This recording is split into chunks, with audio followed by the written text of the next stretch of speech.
kesuksesan pekerjaan kita dapatkan, tapi kalau kemudian kesehatannya terganggu, itu tentu kita tidak akan bisa menikmati dari semua itu.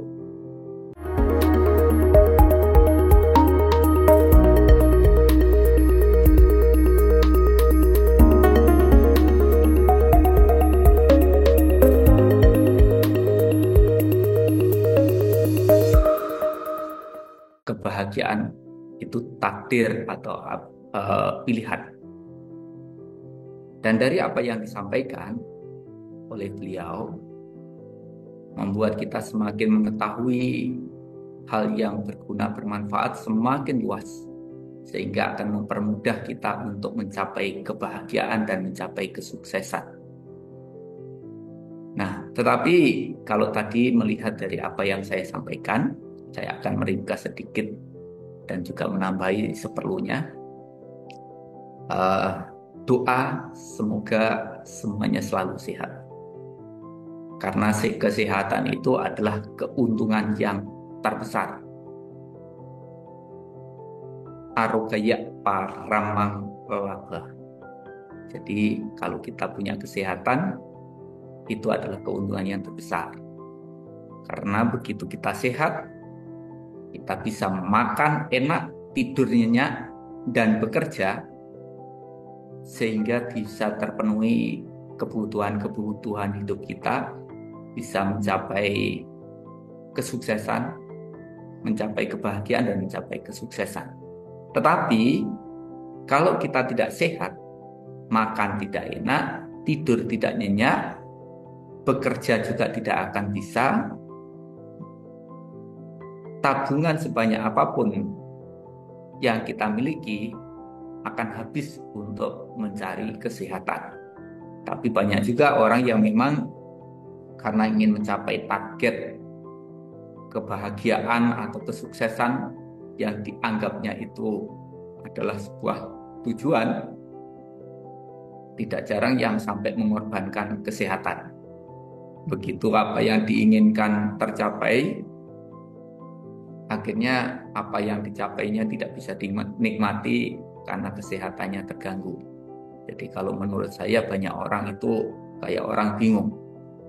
Punya kesehatan digunakan untuk bekerja pagi, siang, sore, malam, kerja keras, banting tulang. Begitu kita kerja seperti itu ya ada hasilnya juga. Mungkin kekayaan kita bisa melipat ganda, kesuksesan semakin dekat. Tapi kalau kita kekayaannya banyak, kesuksesan pekerjaan kita dapatkan, tapi kalau kemudian kesehatannya terganggu, itu tentu kita tidak akan bisa menikmati dari semua itu. Nah, kemudian juga saya mendoakan supaya semuanya selalu bahagia. Ya, bahagia batinnya, bahagia jasmaninya, dan bahagia juga lingkungannya. Jadi kebahagiaan yang bisa dirasakan oleh semuanya. Bahagia secara batin dan juga bahagia secara lahir. Tapi biasanya banyak orang mengatakan terbaliknya. Artinya didahulukan lahir dulu, baru kemudian kebahagiaan batin. Nah, ini yang membuat orang akhirnya berupaya untuk bagaimana mencapai kebahagiaan lahir dulu, baru nanti kita akan memperoleh kebahagiaan batin. Nah, seperti yang tadi juga disampaikan oleh Pak Andri Wongso, ada dua macam jenis kebahagiaan di sini. Kalau saya bisa katakan demikian, ada kebahagiaan secara duniawi dan kebahagiaan secara spiritual. Nah, kebahagiaan secara duniawi itu berhubungan dengan semua apapun yang membuat indera kita merasa terpuaskan. Berkenaan dengan kita memiliki kekayaan, kedudukan, kekuasaan, nama, pengikut, dan hal-hal apapun yang bersifat duniawi ini, yang bersifat di luar diri kita. Nah, karena banyak orang berpikir bahwa itu adalah sumber kebahagiaan, maka orang di seluruh dunia ini kebanyakan akan mencari itu semua. Memang Ibu Asra sekalian, kita hidup memerlukan itu. Tapi kalau kita beranggapan itu adalah kebahagiaan yang sesungguhnya, dan kemudian kita memfokuskan mencari itu semua, yang terjadi berikutnya kita akan menjadi kecewa. Karena ternyata itu adalah kebahagiaan yang sifatnya sementara. Tapi Ibu Asra sekalian, kita bisa mencapai kebahagiaan secara duniawi itu. Kalau kita tidak punya kebajikan, kita tidak akan bisa memperoleh itu. Ya, jadi ada orang-orang yang memiliki kekayaan yang melimpah. Itu karena dia punya kebajikan. Dia memiliki kedudukan yang tinggi. Dia juga punya kebajikan. Dia memiliki kekuasaan yang luas, nama pengikut yang banyak. Itu diperoleh karena kebajikan yang dilakukan. Yang artinya kalau orang tidak punya kebajikan, tidak akan memperoleh itu semua. Ya. Jadi walaupun mungkin kerja keras banting tulang pun, untuk kekayaannya ya tidak banyak, kedudukannya tidak tinggi, kekuasaannya tidak luas, tidak punya banyak pengikut, tidak punya nama, tidak banyak pengikut. Ini menandakan memang dia tidak cukup kebajikan. Walaupun kerja keras ya ada hasilnya dari apa yang dia lakukan, tapi tidak sebesar kalau seseorang itu memiliki kata punya tabungan kebajikan-kebajikan yang pernah dilakukan sebelum-sebelumnya. Sehingga karena itu akan membuat hidupnya, kalau punya tabungan kehidupan masa lalunya, kebajikan sebelum-sebelumnya, maka akan membuat kehidupannya sekarang pun, sebelum dia bekerja keras sekalipun, dia sudah lahir di dalam keluarga yang berada, dia memiliki kebutuhan yang dapat terpenuhi dengan baik, dia bisa sekolah, dia bisa kuliah, dia bisa memiliki pekerjaan, apapun yang dikerjakan bisa berjalan dengan baik, dengan lancar, dengan sukses. Tetapi Ibu Asra sekalian, seperti yang tadi saya katakan, ini adalah kebahagiaan duniawi, kebahagiaan sementara, yang kalau Ibu Asra sekalian memiliki akan selalu disertai dengan penderitaan. Begitu Ibu Asra sekalian memiliki itu, ada kekhawatiran muncul, ada kecemasan muncul, kekhawatiran, ketakutan, kecemasan muncul karena apa yang kita miliki dengan sifatnya materi duniawi tadi, kebahagiaan yang sifatnya materi duniawi. Memang ini dicari banyak orang, ini bisa kita pegang, bisa kita lihat, dan mohon maaf, bisa dipamer-pamerkan. Tetapi ini hanya bisa kita gunakan pada waktu kita masih hidup di dunia ini. Pada saat kita meninggal dunia, mau tidak mau, suka tidak suka, semua itu akan ditinggalkan. Kita yang akan ditinggalkan atau kita akan meninggalkan, semuanya itu pasti hukumnya. Nah, maka karena itu Sang Buddha pernah menyampaikan, korbankanlah kebahagiaan yang kecil demi untuk memperoleh kebahagiaan yang lebih besar. Tapi tentu tidak semua orang bisa mengorbankan kebahagiaan walaupun itu kecil. Misalnya karena ketidaktahuan kita, ya. Seumpamanya, ini perumpamaan dan mohon maaf saya menggunakan bahasa ini. Seumpamanya kita punya uang 100.000, kita bahagia punya 100.000. Tapi kalau kemudian 100.000 ini kita bisa gunakan untuk sesuatu yang berguna, bermanfaat, dan kemudian kita mendapatkan lebih dari 100.000, kira-kira kita mau enggak? Kita gunakan untuk berbuat baik misalnya, kita mau enggak? Belum tentu kita mau.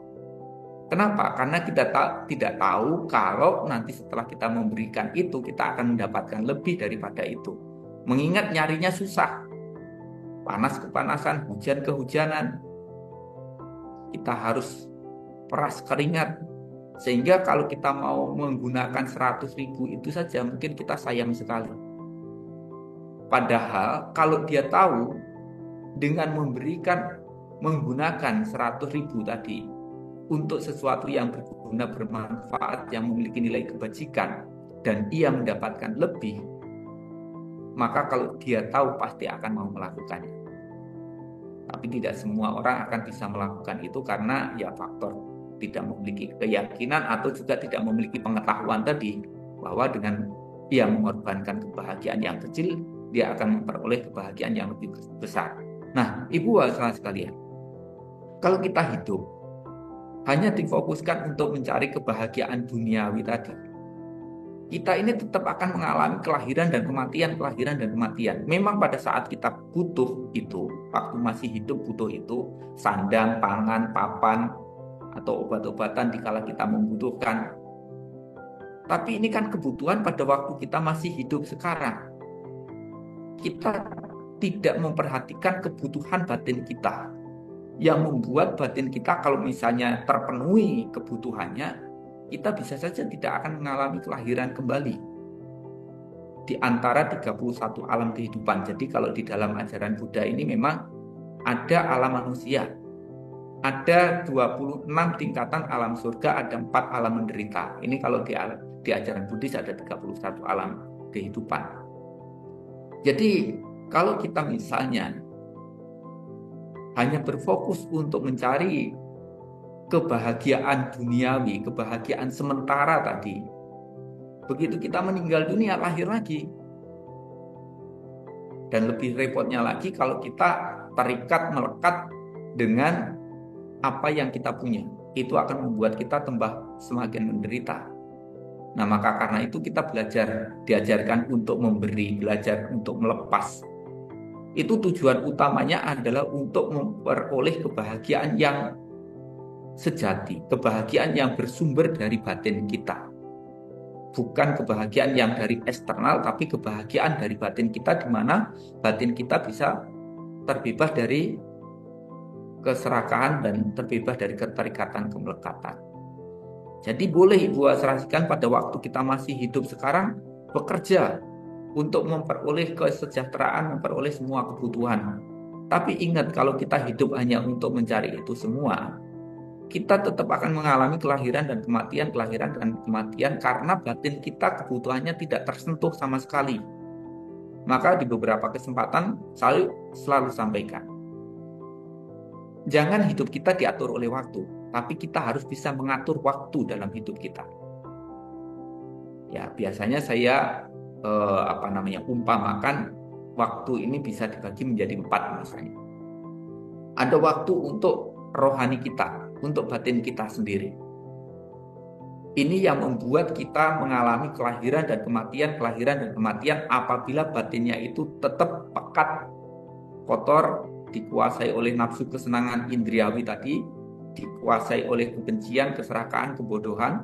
Itu yang membuat kita akan mengalami kelahiran dan kematian secara terus-menerus. Maka karena itu, kita hidup bukan hanya untuk berpikir mencari kekayaan duniawi, tapi ada waktu yang pertama kali adalah untuk mengurus bagaimana batin kita dipastikan menjadi lebih baik. Sehingga ucapan, perilaku kita tentu akan tercermin dari batin, kualitas batinnya kita. Nah, selain ada waktu untuk batin kita ini, mungkin Ibu asrasikan dengan rajin menjalankan sila, rajin berdana, rajin menjalankan sila, rajin bermeditasi. Itu adalah untuk memenuhi batin kita, dan itu harus kita pastikan bahwa nafsu indria kita, duniawi kita terus berkurang. Keinginan-keinginan kita terus berkurang. Karena pada saat kita muncul satu keinginan, itu satu penderitaan. Sehingga semakin banyak keinginan, semakin membuat kita menderita. Kalau kita banyak penderitaannya, hanya sedikit waktu kita bisa menikmati kebahagiaan. Maka karena itu dikurangi keinginannya. Semakin sedikit keinginannya, semakin bahagia hidupnya. Karena sesungguhnya orang yang bahagia itu adalah orang yang bebas dari nafsu keinginan. Begitu. Jadi pernah saya bermeditasi, dan ada satu kata-kata yang pernah saya temukan pada saat melakukan meditasi. Waktu itu saya tinggal di pedalaman Thailand. Ya, karena sebagai seorang biku, harta kekayaan yang utamanya itu adalah untuk kekayaan duniawinya adalah jubah sama mangkoknya. Untuk kekayaan spiritual adalah damak winaya yang diajarkan oleh Buddha. Sehingga menurut hemat kami pada waktu itu, orang yang kaya sebagai seorang rohaniawan itu adalah orang yang memiliki sedikit keinginan dan juga memiliki damak winaya yang menjadi pedomannya. Jadi semakin mampu melepaskan semua keinginan, semakin kita akan mendapatkan semua yang kita harapkan, yang menjadi tujuan hidup kita. Tapi semakin kita memiliki banyak keinginan, semakin kita tidak akan mendapatkan apapun. Jadi kalau salah satu yang disampaikan Pak Andri tadi adalah fokus. Fokus apa yang menjadi tujuan kehidupan kita. Jangan orang sedikit-sedikit tengok sana, tengok sini, ingin ini, ingin itu, ingin ini, ingin itu. Semakin banyak keinginan, dia nanti malah semakin stres dan tidak mendapatkan apapun. Tapi semakin dia bisa mampu untuk membebaskan keinginan-keinginannya, maka ia akan hidupnya bahagia. Nah, itu harus kita pastikan. Yang kedua adalah ada waktu untuk kita bekerja. Miliki pekerjaan, memiliki penghasilan, milikilah tabungan, sarana-sarana yang dibutuhkan di dalam menjalani kehidupan rumah tangga. Setelah semuanya sudah siap, ya bolehlah kalau mau mencari pasangan, karena hidup ini kan sebenarnya sebuah pilihan di dalam Buddhis. Boleh buat sekali memilih berkeluarga, boleh juga tidak berkeluarga. Ini hanya jalan hidup. Tujuannya sama. Sebagai seorang rumah tangga ingin hidup bahagia, sebagai seorang rohaniawan pun juga tujuannya ingin hidup bahagia. Dan jalan setelah ditunjukkan dengan sempurna oleh guru agung kita. Jadi silahkan mau memilih di antara dari dua pilihan tadi. Tapi memang kalau hidup sendiri bahagia, ngapain harus berdua kalau ternyata sengsara? Tapi kalau hidup sendiri bahagia, berdua lebih bahagia, ya silahkan. Tapi kalau sendiri bahagia, kenapa harus berdua kalau ternyata menderita?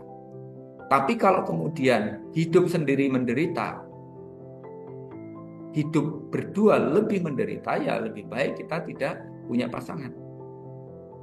Jadi idealnya kalau kita punya beban itu kan bisa berbagi dengan pasangan kita supaya semakin ringan gitu. Tapi kenyataannya tidak demikian. Maka yang kedua tadi, ada waktu untuk bekerja. Persiapkan segala sesuatu untuk yang dibutuhkan di dalam membangun rumah tangga. Nah, kemudian yang ketiga, ada waktu bersama dengan keluarganya. Jalin hubungan yang harmonis, yang bahagia sesuai dengan komitmen untuk membangun rumah tangga. Dan bahagia atau tidaknya rumah tangga itu sangat tergantung kepada semua anggota keluarga. Jadi kalau kita tidak hadir di sana karena sibuk bekerja, dan bahkan kita mengatakan saya bekerja untuk keluarga saya, tapi kita tidak ada waktu bersama dengan mereka, yang terjadi rumah tangga bisa bubaran. Tidak ada keharmonisan, tidak ada kebahagiaan. Karena tidak semuanya itu kebahagiaan hanya karena materi-materi tadi. Memerlukan perhatian, kasih sayang, kehangatan, keharmonisan di dalam rumah tangga. Dan yang terakhir, yang keempat, ada waktu juga untuk kita bersosialisasi dengan lingkungan, dengan masyarakat, sosial keagamaan. Nah, ini yang harus kita bagi di dalam waktu kehidupan kita. Seperti yang tadi saya katakan, korbankan kebahagiaan yang kecil demi untuk memperoleh kebahagiaan yang lebih besar. Jadi kalau kebahagiaan yang bersifat materi duniawi hanya dinikmati pada waktu masih hidup, di situ menimbulkan kekhawatiran, ketakutan, kecemasan, dan itu tidak akan menyelamatkan diri kita dari penderitaan. Karena kalau pun misalnya kita memiliki itu semua, ya nanti begitu kita meninggal dunia ini kan bisa terlahir lagi.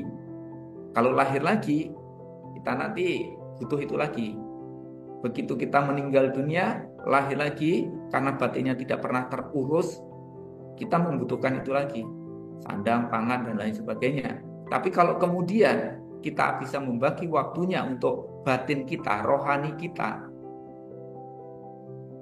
dengan kita memastikan bahwa pikiran kita benar, ucapan kita benar, perilaku kita benar. mata pencaharian kita benar untuk memenuhi kebutuhan-kebutuhan hidup kita. Kalau bisa dikatakan dari semua jalan tengah berruas 8 itu adalah jalan yang terbaik.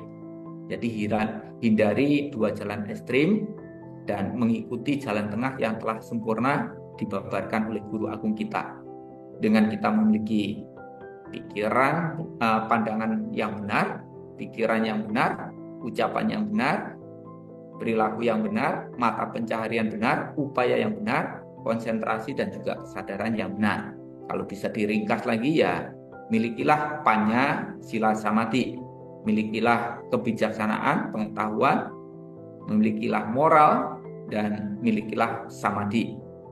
Nah, jadi 8 ruas tadi kalau diringkas, panya sila samadhi, pandangan benar, pikiran benar adalah kebijaksanaan, dari mulai ucapan, perilaku, dan mata pencaharian benar adalah sila, upaya yang benar, konsentrasi benar, dan kesadaran benar adalah samadhi. Dan setelah kita samadhi pun juga akan memiliki kebijaksanaan. Ada 2 macam jenis kebahagiaan, lokya dan lokutara. Maka kalau kita melihat dari apa yang disampaikan, tentu Ibu Asra sekalian bisa menjawab, kebahagiaan itu takdir atau pilihan. Kalau yang menakdir, kalau dibilang takdir, siapa juga yang mentakdirkan? Apakah takdir itu bisa dirubah atau tidak? Padahal takdir, kalau bisa dikatakan itu tidak bisa dirubah, ya untuk apa juga kita sekolah, kuliah, kerja keras segala macam kalau bisa dibilang takdir itu tidak bisa berubah. Tapi kalau takdir itu bisa dirubah, ya kita perlu belajar, kita perlu sekolah, kuliah dengan berbagai macam kerajinan, keterampilan untuk merubah nasib kita gitu. Kalau memang takdir itu bisa dirubah, yang menentukan siapa? Yang menentukan adalah diri kita sendiri, mau enggak merubah yang kita anggap takdir. Jadi yang saat ini hidupnya susah, sulit, menderita, ya jangan menyerah dengan kondisi itu. Terima itu sebagai akibat dari apa yang pernah kita lakukan. Jadi kita tidak akan menyalahkan orang lain. Setelah itu bangkit, berjuang, dan bergegaslah. Fokus totalitas untuk bisa menjalani hidup saat ini dengan benar. Dan proses yang kita lakukan saat demi saat, waktu demi waktu yang kita jalani dengan benar, pasti akan membawa perubahan dalam kehidupan kita. Sehingga kalau bisa dibilang sesungguhnya ya itu adalah sebuah pilihan. Tergantung pada diri kita, mau enggak kita merubah diri kita, mau enggak kita mengupayakan untuk kita hidup dengan lebih baik. Dan caranya adalah hidup sesuai dengan dhamma, berpikir sesuai dengan dhamma, bertutur kata sesuai dengan dhamma, berperilaku sesuai dengan dhamma. Dan itulah yang dikatakan berkah yang utama.